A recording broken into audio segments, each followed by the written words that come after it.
Alright, what's going on, guys? My name is Anthony, and today I'm going to do a Naruto Shippuden review of episode 324, the one that's titled The Unbreakable Mask and the Shattered Bubble. Alright, so this episode of Naruto Shippuden I actually like. Now, I know a lot of you guys do not like fillers, and you find them kind of annoying, but I feel like I'm on the other end of the spectrum, because I actually do enjoy fillers in the Naruto series. And that's mainly because I believe that the series advances too quickly, and every single episode is based on the storyline, that the storyline's going to be over. And sometimes the fillers and the flashbacks of what happened previously are actually pretty interesting. And this is one of those instances.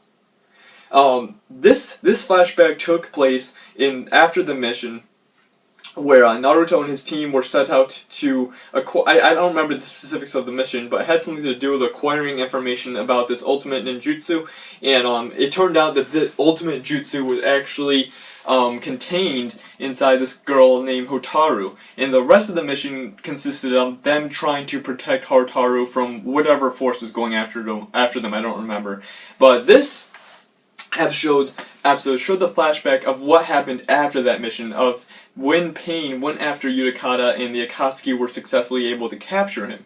Now, I found when that actually took place in the series, I found that rather disappointing, because they did all this stuff to protect these two.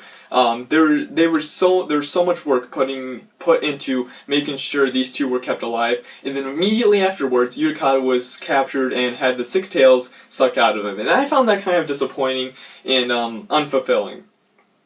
But this episode kind of fulfilled me a little bit, because this showed that Utakata actually did put up a fight, and a pretty freaking good fight, because originally they showed Utakata just immediately being captured. They didn't show the full fight. They showed kind of like a clip of Pain showing up and capturing Utakata. But in this episode, they showed the full fight of Utakata going into Six Tails mode. They showed his capabilities as a Six Tails Jinchuriki.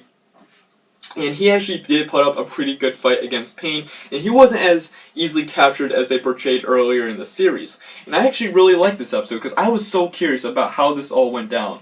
And I'm really glad that they did a flashback, even though that it was, people were probably anticipating Naruto's fight against Tobi like I was. Like, when I first started watching the episode, I was expecting some epic fight to occur between Naruto and the other Jinchuriki and Tobi himself. And even though there was a brief fight scene where all the former Jinchuriki started using their attacks on Naruto and Killer Bee, there was a short scene where they started doing that, and then in the end it showed all their tails coming out. They really didn't focus on the fight too much, and they're probably going to leave it till next episode, which I will be really anticipating. But yeah, I'm really glad they showed that flashback. There was one scene that I really didn't understand in this episode, and that was when Utakata and Hotaru, I keep wanting to call her Haru now, after Sakura's last name, when Utakata and Hotaru were meeting by the rock and they were talking, which never took place. This might be just like one of those mental occurrences, kind of like the entire conversation between Naruto and Utakata. But I really didn't understand that, because that never happened. There's no kind of mental link or anything between Utakata and Hotaru. I really don't know the purpose of showing that conversation that never took place. It pretty much showed Utakata reassuring Hotaru that everything was going to be alright. Hotaru looked at Utakata and said, "I'm sorry, I messed you and Naruto up and whatever, and yeah, you just call me your master, ha ha ha.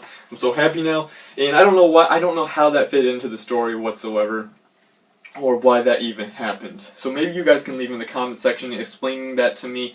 Maybe it was just like a self-revelation by Utakata, or how he wished things would have gone down. Otherwise than that, there wasn't really a whole lot else that happened in this episode. The whole episode was mainly Naruto and Utakata talking. Oh, and there is last thing I want to talk about in this episode. When Naruto was finished talking to Utakata, I thought that Utakata was going to have some kind of self-revelation. You guys know that a lot of the former people under the Edo Tensei sometimes just disappeared because they had a self-revelation, and some emotional outburst came up in them, and that released their soul. I thought the same thing was going to happen between Naruto and Utakata, because Utakata's like, "Oh, thank you, Naruto, thank you so much for listening to my feelings and hearing what I have to say." But instead of dispersing like I thought he would, he just "Oh, fuck you, Naruto, I'm gonna freaking use my bubbles of destruction on you now." And it showed him awakening the Sharingan and the Rinnegan while they were still talking. I guess I really don't have any preference on that, whether or not he actually did disappear. That's just what I thought was going to happen. But I guess my prediction was wrong, and Utakata is going to stay in the fight with Naruto, along with the other, how many other ones? 7, the other 6 Jinchurikis. But anyways, we found out that Tobi is in fact not, or yeah, the guy in the mask is not Madara Uchiha in the past few episodes. Not really a big surprise there. To be honest, I already know who Tobi is, but I'm not going to spoil it for you guys that may be so exclusive to the anime and you have no outside information whatsoever. I already know who Tobi is, but I'm not going to spoil it. This channel is not meant for spoilers or anything else. This channel is meant for people that exclusively watch the anime. So pretty much, if you don't know anything about the manga or anything else, we have no idea who Tobi is at this point. We know he's got a Rinnegan, he's got a Sharingan, and he's in cahoots with Madara Uchiha somehow. And we saw that Tobi actually got upset because Kabuto resurrected Madara so early. I'm assuming they were planning on doing it at some point, but I guess maybe he didn't think Kabuto would actually do it himself. Without Tobi's consent. Anyways, that was all for this review. Overall, I like the episode. It showed some stuff I wanted to see a long time ago, and I'm glad they made it. Can't wait to see the next episode. Please leave your comments in the comment section below on what you think of the episode.